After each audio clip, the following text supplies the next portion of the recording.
ഞാനിന്ന് തയ്യാറാക്കിയിരിക്കുന്നത് നല്ല അടിപൊളിയായിട്ട് നല്ല ടേസ്റ്റി ആയിട്ടുള്ളൊരു ഈവനിങ് റെസിപ്പിയാണിത്. ഈവനിങ് റെസിപ്പി ആയിട്ടോ നമുക്ക് ബ്രേക്ക്ഫാസ്റ്റ് ഒക്കെ ആയിട്ട് നമുക്ക് ഇതൊന്ന് ട്രൈ ചെയ്ത് നോക്കാവുന്നതേ ഉള്ളൂ. അപ്പോൾ എങ്ങനെയാണെന്നുള്ളത് വീഡിയോ സ്കിപ്പ് ചെയ്യാതെ മൊത്തത്തിൽ കണ്ടു നോക്കണേ. അപ്പോൾ നിങ്ങൾക്ക് വീഡിയോയിലേക്ക് കടക്കുന്നതിന് മുമ്പ് തന്നെ ഒന്ന് ലൈക്ക് ബട്ടൺ ഒന്ന് പ്രസ് ചെയ്യാൻ മറക്കരുത്. സബ്സ്ക്രൈബ് ചെയ്യാതെ കാണുന്നവരുണ്ടെങ്കിൽ ഒന്ന് സബ്സ്ക്രൈബ് ചെയ്ത് സപ്പോർട്ടുകയും ചെയ്യണേ. ആ തൊട്ടടുത്ത് കാണുന്ന ആ ബെല്ലൈക്കണും കൂടി ഒന്ന് പ്രസ് ചെയ്തിട്ട് അതിൽ കാണുന്ന ഓൾ എന്ന ഓപ്ഷൻ തന്നെ ക്ലിക്ക് ചെയ്യാൻ മറക്കരുത്. എന്നാലാണ് ഞാൻ പുതിയ വീഡിയോസൊക്കെ ഇടുമ്പോൾ നിങ്ങൾക്ക് നോട്ടിഫിക്കേഷനായിട്ട് കിട്ടുള്ളൂ. അപ്പോൾ ഇനി നമുക്ക് പെട്ടെന്ന് തന്നെ വീഡിയോയിലേക്ക് കിടക്കാം. അതിന് വേണ്ടിയിട്ട് ഞാനിതാ 1 കപ്പ് അരി എടുത്തിട്ടുണ്ട്. പച്ചരിയാണ് എടുത്തിട്ടുള്ളത്. ഞാൻ കുറച്ചാണ് തയ്യാറാക്കുന്നത് കേട്ടോ, അതുകൊണ്ടാണ് 1 കപ്പ് ഞാൻ അരി എടുത്തിട്ടുള്ളത്. പച്ചരിക്ക് പകരം വേണമെങ്കിൽ ജീരകശാല അരിയോ അല്ലെങ്കിൽ ബസ്മതി അരിയോ ഒക്കെ ചേർത്ത് കൊടുക്കാം കേട്ടോ. ഇതിലേതെങ്കിലും ഒന്ന് ചേർത്ത് കൊടുക്കുന്നത് നന്നായിരിക്കും. ഞാനിപ്പോൾ പച്ചരിയാണ് എടുത്തിരിക്കുന്നത്. ഇനി നല്ല രീതിയിലൊന്ന് കഴുകി വൃത്തിയാക്കി വെച്ചിട്ടുണ്ട്. നമുക്ക് വെള്ളം ഒഴിച്ച് കൊടുത്തിട്ട് ഇതൊന്ന് സോക്ക് ചെയ്യാനായിട്ട് വെക്കാം.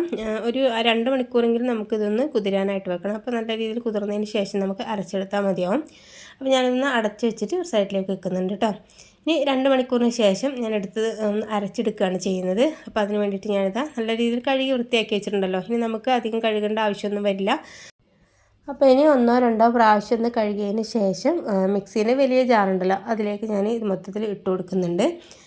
അപ്പോൾ നിങ്ങൾക്ക് ബ്രേക്ക്ഫാസ്റ്റിനൊക്കെ ആണെങ്കിൽ കുറച്ച് കൂടുതൽ തയ്യാറാക്കേണ്ടി വരും. ഞാൻ ഈ ഈവനിങ് റെസിപ്പി ആയിട്ടാണ് തയ്യാറാക്കുന്നത്. ഇനി 1 കപ്പ് തേങ്ങ ഞാൻ ഇതിലേക്ക് ഇട്ട് കൊടുക്കുന്നുണ്ട്. 1 കപ്പ് അരിക്ക് 1 കപ്പ് തേങ്ങ തന്നെ ഇട്ട് കൊടുക്കുമ്പോഴാണ് കറക്റ്റായിട്ട് ടേസ്റ്റും കാര്യങ്ങളും കിട്ടുക.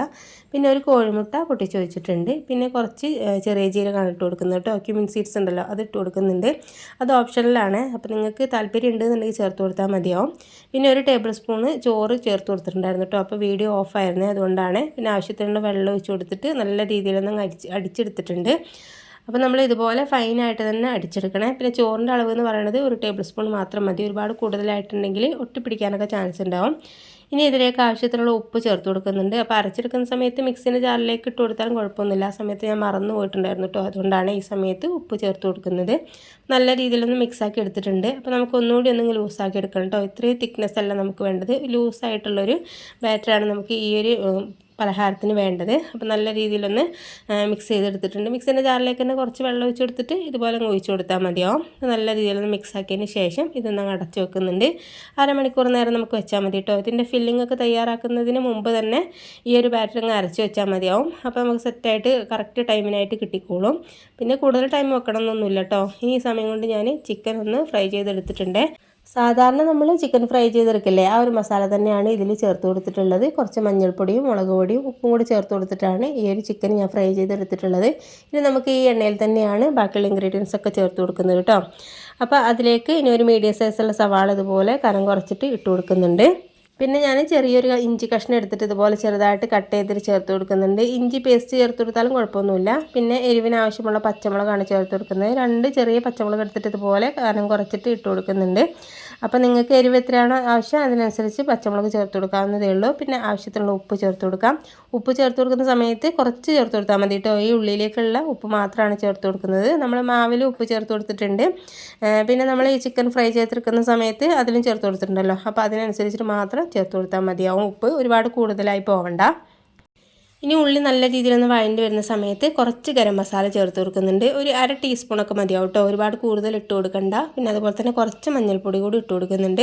ഇത് നല്ല രീതിയിലൊന്ന് വഴറ്റിയെടുക്കാം കേട്ടോ. വേറെ മസാലപ്പൊടികളൊന്നും നമ്മൾ ഈ ഒരു ഫില്ലിങ്ങിന് ചേർത്ത് കൊടുക്കുന്നില്ല. നിങ്ങൾക്ക് കുറച്ചുകൂടി എരിവൊക്കെ വേണമെന്നുള്ളവരാണെങ്കിൽ മാത്രം കുറച്ച് കുരുമുളക് കൂടി ചേർത്ത് കൊടുത്താൽ മതി കേട്ടോ. വേറെ മസാലപ്പൊടികളൊന്നും ഇട്ട് കൊടുത്തിട്ടുണ്ടെങ്കിൽ ഈ ഒരു സ്നാക്സിന് കറക്റ്റായിട്ട് ടേസ്റ്റും കാര്യങ്ങളും കിട്ടില്ല. ഇനി നമുക്ക് ഈ ഒരു ഗരം മസാലയുടെയും മഞ്ഞൾപ്പൊടിയുടെ ഒക്കെ പച്ച ഒരു കുത്തുണ്ടാവുമല്ലോ, അതൊക്കെ ഒന്ന് മാറുന്ന വരെ നല്ല രീതിയിലൊന്ന് വഴറ്റിയെടുക്കുന്നുണ്ട്. ഇപ്പോൾ സെറ്റായിട്ട് കിട്ടിയിട്ടുണ്ട് കേട്ടോ. ഇനി നമുക്ക് മാറ്റി വെച്ചിരിക്കുന്ന ചിക്കൻ ഉണ്ടല്ലോ അത് ഇതിലേക്ക് ഒന്ന് മിക്സിൻ്റെ ജാറിലിട്ട് കൊടുത്തിട്ട് ഒന്ന് ക്രഷ് ചെയ്തിട്ടാണ് ചേർത്ത് കൊടുക്കുന്നത്. കൈ കൊണ്ട് പിച്ചിട്ട് ചേർത്ത് കൊടുക്കുന്നതാണെങ്കിൽ അങ്ങനെ ചേർത്ത് കൊടുക്കാം കേട്ടോ. പിന്നെ കറക്റ്റായിട്ട് നമുക്കതിൽ ഒരു മാവിൽ സെറ്റായിട്ട് കിട്ടണമെന്നാണെങ്കിൽ ഇതുപോലെ ഒന്ന് ക്രഷ് ചെയ്തിട്ട് ചേർത്ത് കൊടുക്കുന്നതായിരിക്കും നല്ലത് കേട്ടോ. അപ്പോൾ അതിൻ്റെ ഉള്ളിൽ നല്ല സെറ്റായിട്ട് കിട്ടിക്കോളും. ഇനി ചിക്കൻ ഇട്ട് കൊടുത്തതിന് ശേഷം നല്ല രീതിയിലൊന്ന് മിക്സാക്കി എടുക്കുന്നുണ്ട് കേട്ടോ. ഈ മസാലയൊക്കെ എല്ലാ ഭാഗത്തേക്കും എത്തുന്ന രീതിയിൽ ചിക്കൻ്റെ എല്ലാ ഭാഗത്തേക്കും എത്തുമ്പോഴാണ് കറക്റ്റായിട്ടുള്ള ടേസ്റ്റും കാര്യങ്ങളും ഈ ഒരു ഫില്ലിങ്ങിന് കിട്ടുന്നത്. അപ്പോൾ അതുപോലെ 1 മിനിറ്റൊക്കെ നല്ല രീതിയിൽ മിക്സാക്കി എടുത്തിട്ടുണ്ട്. ഇപ്പോൾ സെറ്റായി കിട്ടിയിട്ടുണ്ട് കേട്ടോ. ഇത് നമുക്ക് കുക്ക് ചെയ്തെടുക്കാനായിട്ട് തുടങ്ങാം. അതിന് വേണ്ടിയിട്ട് ഞാൻ ഇഡ്ഡലി ചെമ്പിടല്ലോ, അത് നമ്മൾ ഇഡ്ഡലി ഉണ്ടാക്കുന്ന ഒരു പാത്രത്തിലാണ് തയ്യാറാക്കുന്നത്. അപ്പോൾ അതിലേക്ക് ഓയിലൊന്നങ്ങ് ബ്രഷ് ചെയ്ത് കൊടുക്കുന്നുണ്ട്. നല്ല രീതിയിലൊന്ന് ഈ പാത്രത്തിൽ നിന്ന് പെട്ടെന്ന് വിട്ട് കിട്ടണമല്ലോ, അതിന് വേണ്ടിയിട്ടാണ് ഓയിൽ ചേർത്ത് കൊടുക്കുന്നത്. ഇനി നമുക്ക് മാറ്റി വെച്ചിരിക്കുന്ന മാവിൽ നിന്നും ഇതിലേക്ക് ഒഴിച്ചു കൊടുക്കാം കേട്ടോ. ഒഴിച്ചു കൊടുക്കുന്ന സമയത്ത് നമ്മൾ മൊത്തത്തിൽ ഒഴിച്ചു കൊടുക്കണ്ട, ഒരു 1/4 ഭാഗം മാത്രം ഈ ഒരു മാവ് ഒഴിച്ചു കൊടുത്താൽ മതിയാവും. എന്നിട്ട് അതിൻ്റെ മുകളിലായിട്ട് നമ്മൾ ഈ ഒരു ഫില്ലിങ് വെച്ച് കൊടുക്കുക. അതിൻ്റെ മുകൾ ഭാഗം നല്ല രീതിയിൽ കവർ ചെയ്യുന്ന രീതിയിൽ ഇതുപോലെ വെച്ച് കൊടുക്കുന്നുണ്ട്. അപ്പോൾ നമുക്ക് കഴിക്കുന്ന സമയത്ത് നല്ല രീതിയിൽ ഈ ഒരു ഫില്ലിങ് കിട്ടുകയും ചെയ്യും, നല്ല ടേസ്റ്റി ആയിട്ട് കിട്ടുകയും ചെയ്തോളൂ കേട്ടോ. മൊത്തത്തിൽ ഇട്ട് കൊടുക്കുന്നുണ്ട്. അപ്പോൾ ഞാനിത് ബാക്കിയുള്ളതും കൂടി അതുപോലെ ഒന്ന് ചെയ്തെടുക്കുകയാണ് ചെയ്യുന്നത് കേട്ടോ. അപ്പോൾ ഈ ഒരു ഇഡ്ഡലി ചെമ്പിൽ തന്നെ തയ്യാറാക്കണം നിർബന്ധമുള്ള കാര്യമൊന്നുമില്ല കേട്ടോ. നമുക്ക് സ്റ്റീൽ പ്ലേറ്റിലാണെങ്കിലും ഇതുപോലെ സ്റ്റീം ചെയ്തെടുക്കാവുന്നതേ ഉള്ളൂ. സ്റ്റീൽ പ്ലേറ്റിലാവുമ്പോൾ നമുക്ക് അടിഭാഗത്ത് കുറച്ച് ബാറ്റർ ഒഴിച്ച് കൊടുക്കുക. ഒരുപാട് കട്ടിയോട് കൂടെ ഒഴിച്ച് കൊടുക്കരുത്. അതിന് മുകളിലായിട്ട് ഫില്ലിങ് വെച്ച് കൊടുക്കുക. പിന്നെ അതിന് മുകളിലായിട്ട് ഈ ഒരു മാവ് ഒഴിച്ച് കൊടുക്കുക കേട്ടോ.